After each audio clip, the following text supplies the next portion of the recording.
High আসসালামু আলাইকুম। তো এ পর্বে আমরা আলোচনা করব আপনি আপনার গিগ ইমেজের জন্য কিভাবে একটি পিডিএফ ফাইল ডিজাইন করবেন। তো আপনি একটা গিগ পাবলিশ করার পর আপনি সেখানে তিনটা অপশন পাবেন। সেটি হচ্ছে আপনি চাইলে আপনার গিগে একটা ভিডিও অ্যাড করতে পারেন, আপনি চাইলে আপনার গিগে তিনটা ইমেজ ইউজ করতে পারেন, এবং আপনি চাইলে আপনি আপনার গিগে একটি পিডিএফ ফাইল অ্যাড করতে পারেন। তো এর মধ্যে সব থেকে ইম্পর্টেন্ট সেগুলো হচ্ছে ইমেজ অ্যাড করা, এবং ইমেজের পর পরে যেটা স্থান সেটি হচ্ছে পিডিএফ। ঠিক আছে, ফাইবার যদিও বলে যে ভিডিওটার গুরুত্ব খুব, ভিডিওটা দিলে 20% সেল বেড়ে যাবে বা এটা সেটা, বাট এটা আমি বিশ্বাস করি না। কারণ ফাইবার যদিও বলে, বাট সত্যতার দিক থেকে আমি আজকে পর্যন্ত এমন কোনো গিগ দেখিনি যেগুলোতে ভিডিও দেওয়া আছে এবং সেগুলো র্যাঙ্ক করেছে ভালো পর্যায়ে। এবং আমি নিজেও অনেকগুলো গিগ আমি এভাবে দিয়েছিলাম ভিডিও অ্যাড করে, বাট কোনো গিগে আমার র্যাঙ্ক করেনি। সো আমি আমার নিজের এক্সপিরিয়েন্স থেকে বলছি যে আপনারা গিগের মধ্যে ভিডিও দেওয়া বন্ধ করে দিবেন বা ভিডিও দিবেন না, বাট আপনারা পিডিএফ ফাইল দিবেন। কারণ পিডিএফ ফাইল দিলে আপনাদের গিগ কিন্তু অনেক ভালো একটা রেসপন্স করবে আপনার গিগ র্যাঙ্ক করার জন্য। ঠিক আছে, সো আমরা কিভাবে একটি পিডিএফ ফাইল বানাবো সেটার বিষয় নিয়ে আজকে ভিডিওটি। তো পিডিএফ ফাইল বানানোর জন্য আমাদেরকে ফটোশপের ব্যবহার জানতে হবে, ফটোশপ আমাদেরকে ইউজ করতে হবে। তো আমরা ফটোশপে সরাসরি পিডিএফ ফাইল আকারে কোনো কিছু সেভ করতে পারবো না, এই জন্য আমাকে একটা ইমেজ সেভ করতে হবে। প্রথমে ফটোশপ দিয়ে একটা ইমেজ বানাতে হবে এবং সেই ইমেজকে আমরা পরবর্তীতে পিডিএফ ফাইল আকারে কনভার্ট করব। তো এটার জন্য প্রথমে আমাদেরকে একটা ইমেজ ডিজাইন করতে হবে। সো ইমেজ ডিজাইনের জন্য আমি এখান থেকে ফাইল থেকে নিউয়ে যাব। নিউ থেকে আমি জাস্ট এখান থেকে কাস্টম থেকে আমি ইউএস পেজ এটা সিলেক্ট করে দিয়ে দেন হচ্ছে ওকে করে দিব।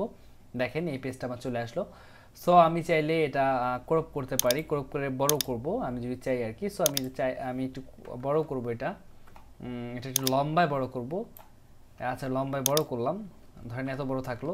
তো আমি পিডিএফ ফাইলগুলো কিন্তু মোটামুটি বড়ই হয়। ঠিক আছে, সো আমি এটা এভাবে এক এক করে ডিজাইন করব।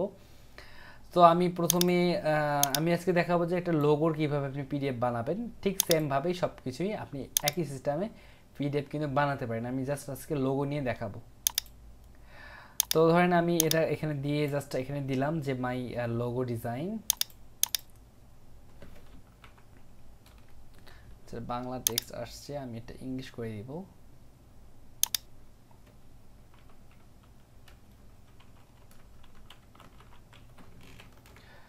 ধরেন এটা আমি ইংলিশ করে দিচ্ছি, যে কোনো একটা ফন্ট নিব, ভালো দেখে একটা ফন্ট নিব।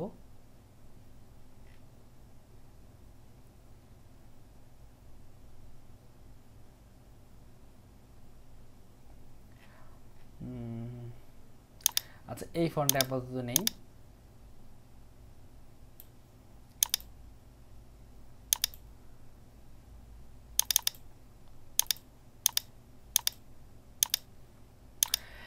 আপনি আপনার সার্ভিসের নাম আগে দিবেন, দেওয়ার পরে হচ্ছে এইখানে এইখানে আপনার যতগুলো ধরেন আপনার লোগো তৈরি করা আছে এ যাবত আপনি আপনার পোর্টফোলিও, এক কথায় এটা হচ্ছে আপনার লাইভ পোর্টফোলিও একটা। ঠিক আছে, তো আমি যেহেতু আমার কাছে এখন লোগো আমার কাছে নেই, সো আমি জাস্ট গুগল থেকেই সব লোগোগুলো বসিয়ে দিব। আপনি এগুলো কিন্তু কখনোই দিবেন, আমি বারবার করে বলে দিচ্ছি, আপনি কারো কপিরাইট কোনো কিছু ইউজ করতে পারবেন না। জাস্ট আমি শুধুমাত্র দেখানোর ক্ষেত্রে আমি এগুলো ইউজ করছি। ঠিক আছে, বাট আপনারা এগুলো কিন্তু করতে যাবেন না, আপনারা আপনাদের নিজের তৈরি ইমেজ ইউজ করবেন।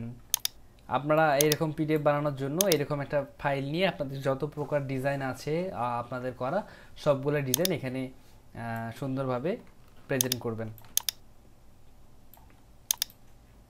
তারপরে ধরেন এরকম করে যতগুলো আপনার ডিজাইন আছে, আপনার যদি 100-200 ইমেজ থাকে সবগুলো আপনি এখানে চাইলে অ্যাড করতে পারবেন।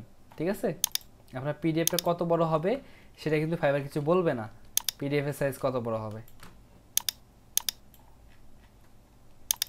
আমি জাস্ট দেখাবো যে কীভাবে পিডিএফ বানাবেন। আপনার পিডিএফের ডিজাইনটা কেমন করবে সেটা একান্ত আপনার ব্যক্তিগত ব্যাপার। আমি জাস্ট একটা ধারণা দেওয়ার জন্য শর্টকাটে কিছু ডিজাইন করছি। আচ্ছা, মনে করেন যে এটা আমার পিডিএফ ডিজাইন করা শেষ।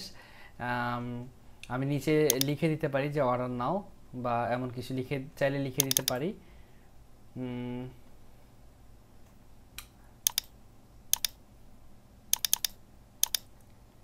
আচ্ছা, এখানে আমি একটা অর্ডার নাম বাটন অ্যাড করে দিই।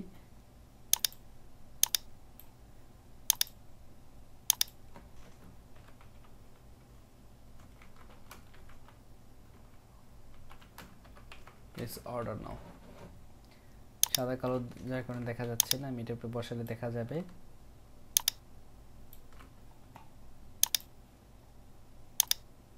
আচ্ছা, এই যে এই অর্ডার নাও বাটনটা আমি এখানে দিচ্ছি।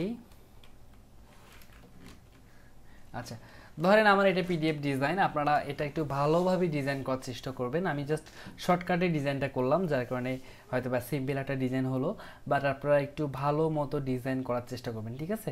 এবং এটা আপনি সেভ করবেন এখান থেকে, ফাইল থেকে সেভ অ্যাজ থেকে আপনি এটা জাস্ট পিডিএফ লিখে সেভ করতে পারবো আমরা। আপনি যে কোনো জিনিস লিখে সেভ করতে পারবেন, আমি জাস্ট সেভ করার জন্য চেনার সুবিধার্থে পিডিএফ লিখে সেভ করলাম। এটার হাই কোয়ালিটি দিয়ে সেভ করলাম, এবং সেভ করার পরে আমরা একটু ইমেজটা দেখি, ইমেজটা কী অবস্থায় আছে। এই যে এটা হচ্ছে আমার ইমেজ, এটা কিন্তু নর্মাল ইমেজ আছে, সো এটাকে আমার কনভার্ট করতে হবে পিডিএফ আকারে। তো কনভার্ট করার জন্য আমরা গুগলের সাহায্য নিব। সো গুগলে এসে আমরা লিখব যে জেপিজি টু, আর হচ্ছে জেপিজি না লিখে আমরা লিখতে পারি ইমেজ টু পিডিএফ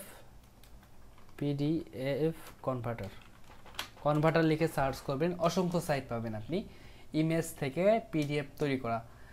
তো যে কোনো একটা সাইটে আমরা ইউজ করেই হচ্ছে আমাদের কাজটা করব।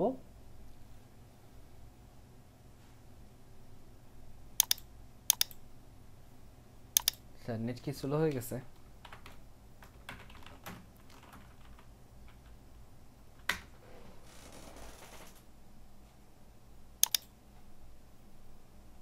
আচ্ছা, এখানে বেশ কিছু সাইট চলে আসছে। সো আমি প্রথম একটা সাইটটা ওপেন করে দেখি এই সাইটটা কী অবস্থা। সো এখানে দেখেন আপলোড ফাইল, আমি আমার ফাইলটা আমি আপলোড করে দিব। এই যে পিডিএফ ফাইল, এটা হচ্ছে আমার ফাইল, এটা জাস্ট আপলোড করে দিলাম।